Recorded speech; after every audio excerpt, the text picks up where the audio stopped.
अस्सलाम वालेकुम दोस्तों, कैसे हो तुम लोग? ठीक ठाक हो यार? सबसे पहले जो है मैं तुम सबको थैंक यू बोलना चाहूँगा इस सीरीज़ को पसंद करने के लिए एंड अपना फीडबैक देने के लिए, बिकॉज वो लिखने के लिए भी एक वक्त निकालना होता है एंड तुम लोग का वक्त बहुत कीमती है। तो अगर तुम अपने कीमती वक्त में से वक्त निकाल के मैसेज कर रहे हो, कमेंट कर रहे हो, तो मीन्स अ लॉट।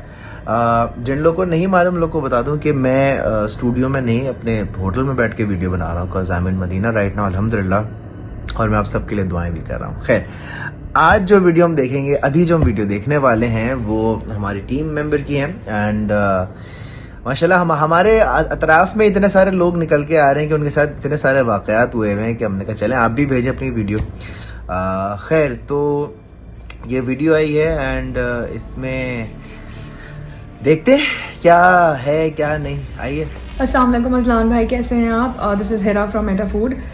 मैं स्क्रॉल कर रही थी इंस्टाग्राम, तो मैंने देखा कि आप आजकल जो है वो काफ़ी जो भी हॉरर सिनेरियोज़ होते हैं लोगों की ज़िंदगी में, उन पे कर रहे हैं रिएक्शन। तो मैंने सोचा कि क्यों ना मैं भी जो है वो आपसे एक इंसिडेंट शेयर करूं। मेरे साथ भी हुए हैं, लेकिन इस बार जो मैं इंसिडेंट शेयर कर रही हूँ आपके साथ, वो मेरी फूफो के साथ हुआ है बेसिकली।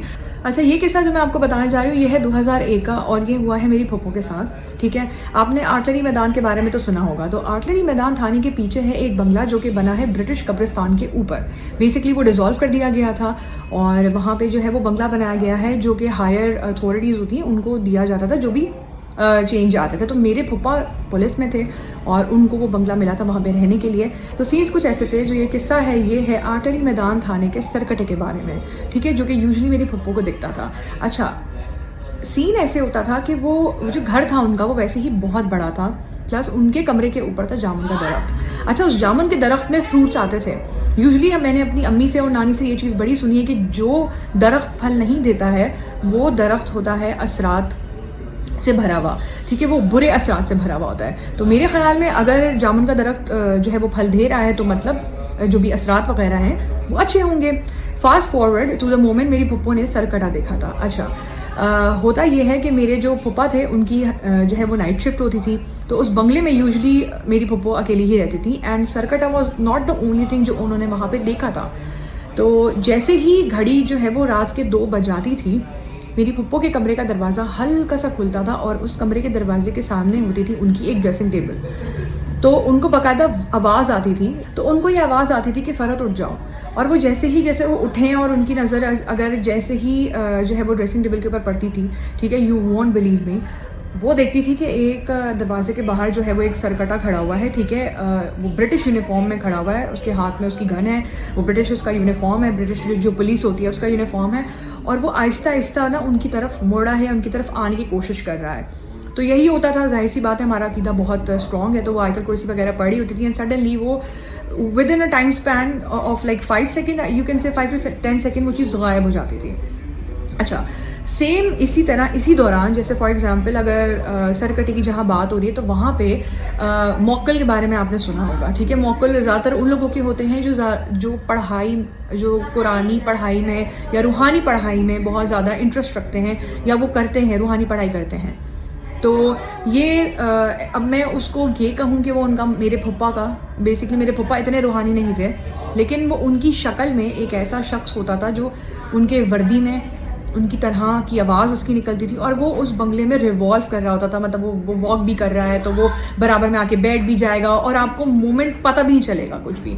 तो ये जो सेकंड किस्सा है, ये मेरे चाचू के साथ हुआ था और वो ये बताते हैं कि वो ड्राइंग रूम के अंदर देख रहे थे टीवी एंड क्योंकि जैसे मैंने आपको कहा कि वो नाइट शिफ्ट होती है मेरे फुप्पा की, तो मेरे फुप्पा यूजुअली आते हैं सुबह फजर के बाद। तो ये तकरीबन कोई वक्त हो रहा था, 2 से 3 बज रहे थे एंड सडनली मेरे चाचू को हल्की फुल्की आवाज़ आती कि तो कोई दरवाज़ा खुला है, वो आके कोई बैठा है। तो उनको ये लगा कि जो है मेरी फुप्पो आके बैठी होंगी, ठीक है, उनको ये लगा कि जो है वो मैं आके बैठी होंगी, क्योंकि यूजुअली हम लोग इस तरह से सैटरडे संडे जाते थे उनके घर पे। तो सडनली मेरे जो है वो चाचू देखते हैं कि भाई साहब मेरे पप्पा बराबर में आके बैठे हुए। अब माय चाचू यूज्ड टू स्मोक, तो ही आस्क्ड हिम कि आप मुझे ना लाइटर पास करते हैं। तो एक शख्स, या मैं बोलूँ एक विजन, या एक आई डोंट नो, एक छवि है, वो बराबर में मेरे चाचू की बैठी हुई है और वो बड़ा मुस्कुरा के उसको देख रही है। वो कोई जवाब नहीं दे रही, लेकिन वो पूरा का पूरा जो है वो मेरे फुप्पा की शक्ल का है एंड वो वही वर्दी पहनी हुई है उन्होंने, वो वही मूछें हैं उनकी, वही फेस है, लेकिन वो रिप्लाई बैक नहीं कर रहा है मेरे चाचू को। मेरे चाचू ने एक बार बोला, 2 बार बोला, तीसरी बार ना उनको सेंसेशन फील हुई। लेकिन मैं अभी बता रही हूँ और मुझे सब गूज़बम्स आ रहे हैं, तो आप सोचिए जब उनके साथ ये चीज़ हो रही होगी तो उनको तो बुखार हो गया था literally. And the very next moment मेरी पप्पा आती हैं ड्राइंग रूम के अंदर और वो कहती हैं मेरे चाचू को कि तुम किससे बातें कर रहे हो, क्या कर रहे हो यहाँ पे ना। तो मेरे चाचू बोलते हैं कि मैं पप्पा से बात नहीं कर रहा हूँ, मतलब मैं जो है वो अपने ऑब्वियसली वो बहनों ही हैं उनकी, मैं उनसे बात कर रहा हूँ। तो उन्होंने बोला कि वो तो उनकी तो नाइट शिफ्ट है, वो तो है ही नहीं यहाँ पे। जैसे ही मेरे चाचू बोलते कि तो ये तो बैठे हुए हो, और वहाँ देखते हैं तो there is nobody, there is literally no one. और रात में तो ऐसा समा हो जाता है मेरी पप्पो के घर का कि आपको चीज़ें घिसटने की आवाज़ें आ रही होंगी, बाथरूम में नल के खुले हुए आपको मिल जाएंगे, सुबह तक नल के खुले हुए होते हैं, आप चाहे जो कितना भी टाइट बंद करके चली जाएं, आपको ऐसा फील होगा कोई वज़ू कर रहा है। और फिर बाहर से आवाज़ें आ रही होंगी, जामुन के दरख्त, जामुन का तो दरख्त ऑफ सीज़न में भी जामुन दे रहा होता था।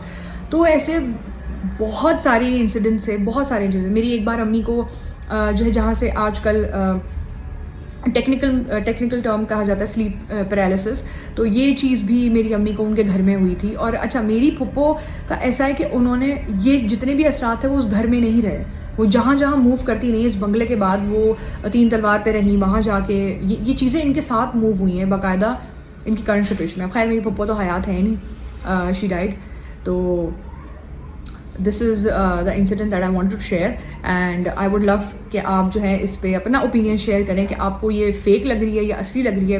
वाकई ये असली स्टोरी है, बिकॉज ये होती आई है। एक और मेरे पास स्टोरी है जो कि बड़ी इंटरेस्टिंग सी है, तो अगर मौका मिला तो ज़रूर आपको बताएंगे। And thank you so much. Okay, interesting यार। देखो, सरकटा के बारे में तो मैं यही कहूँगा कि कुछ इलाकों की कुछ चीज़ें बड़ी मशहूर होती हैं, जैसे कारसाज की चुड़ैल हो गई, दुल्हन चुड़ैलें, दुल्हन जेल रोड और पीआईबी कॉर्नर की तरफ सरकटा घूमता था, वो हो गया। 3 अट्टी की तरफ भी कुछ था, एंड लाल कोठी का भी कोई वाक़या मैं इस वक्त भूल रहा हूँ। लेकिन जो दूसरी ने बात बोली ना, भेस बदलने वाली, शक्ल बदल के आने वाली, वो उसमें दम है, उसमें मैं कह रहा हूँ दम है। कि हमारे एक दोस्त के साथ वाक़या हुआ था। मेरे एक दोस्त हैं इमरान भाई, उनका एक दोस्त था, उसकी वालदा का इंतकाल हो गया था, और ये चीज़ इमरान भाई को नहीं पता थी। तो इमरान भाई रोज़ मामूल की तरह जो है वो दोस्त के घर में गए। जो एक दोस्त होता है ना जिसको घर के सारे चीज़ें पता होती हैं, चोर दरवाजे पता होते हैं कि हाँ ये स्केल से जो है चाबी से, किसी भी चाबी से दरवाज़ा खुल जाएगा, मैं अंदर चले जाऊँ। तो वो ये थे इमरान भाई, तो दरवाज़ा खोल करना चले गए, नीचे बैठे रहे। अब हुआ ये कि वो नीचे जो है वो बैठ गए ड्राइंग रूम में, बैठे ऊपर से दोस्त आया, तो इमरान भाई सर हिला रहे हैं ऐसे। तो उनके दोस्त ने बोला कि क्या एयरपोर्ट्स लगे, किससे बात कर रहा है? तो इमरान ने बोला अरे तुम्हारी अम्मी से बात कर रहा हूँ, दिखाई नहीं दे रहा। और वहाँ पर कोई भी नहीं था। तो ये वाक़या एक सीन था कि जो कि मैं समझता हूँ कि काफ़ी, क्योंकि बंदा जेन्युइन है। मेरा जो दोस्त है ना इमरान भाई, बड़ा जेन्युइन आदमी। तो ये किस्सा उन्होंने सुनाया था कि मतलब उनका इंतकाल हो चुका था आंटी का, लेकिन वो ड्राइंग रूम में बातें कर रहे थे, तो समझा आंटी से बातें कर रहे हैं, बट वहाँ कोई था नहीं। खैर ये वाक़या हुआ था। बहरहाल ये मैं कोई नहीं होता इस कहानी के बारे में, जो भी उन्होंने हिरा ने कहानी सुनाई है इसके बारे में बोलने वाले, आप लोग फैसला करेंगे कि भाई आप क्या कहते हैं, आपको ये कहानी सच्ची लगती है, झूठी लगती है, कमेंट सेक्शन में लाजमी बताएं। और अगर आपके साथ कभी कोई ऐसी चीज़, ऐसा कोई वाक़या है, तो स्क्रीन के ऊपर व्हाट्सएप नंबर आ रहा है, इस पर आप हमें वीडियोस भेजें, हम देखेंगे, एंजॉय करेंगे, बात करेंगे, ठीक है, एंड मज़ा आएगा। ख्याल रखिएगा, दुआ कीजिएगा हम सबके लिए, फ़लस्तीन के लिए, पाकिस्तान जिंदाबाद, अल्लाह हाफ़िज़।